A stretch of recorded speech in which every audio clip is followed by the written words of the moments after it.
Magandang umaga, ngayon po ay araw ng Biyernes, July 19, 2024. Update po muli sa lagay ng panahon.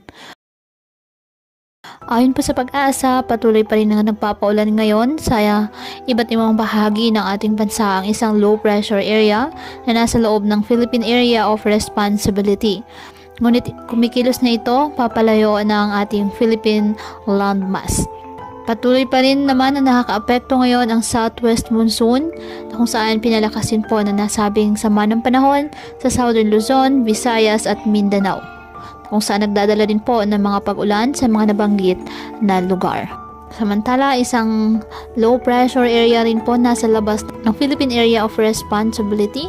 May posibilidad ito na lumakas bilang isang bagyo at papalakasin ito ang habagat o southwest monsoon na siya naman magdadala muli ng malawakang pag-ulan lalo na po sa kandurang bahagi ng Luzon at Visayas. Patuloy pa rin po na maging alerto sa banta ng mga pagbaha at pagguho ng lupa, bunsod pa rin po ng nagpapatuloy na masamang panahon sa ating bansa. Ngayong araw ang Mimaropa, Western Visayas at Batangas asahan po ang mga pag-ulan, malawakang mga pag-ulan at thunderstorms na dulot ng low pressure area. Apektado rin po ng trough na nasabing LPA ang Metro Manila, Central Luzon, Bicol Region at nalalabing bahagi ng Calabarzon.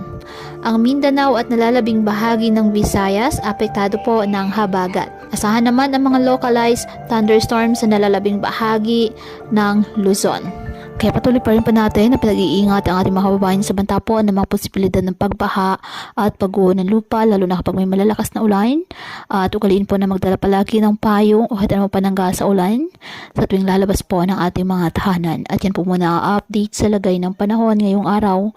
Muli patuloy po tayo na mag-ingat at palaging tandaan, God loves you. Stay safe and God bless.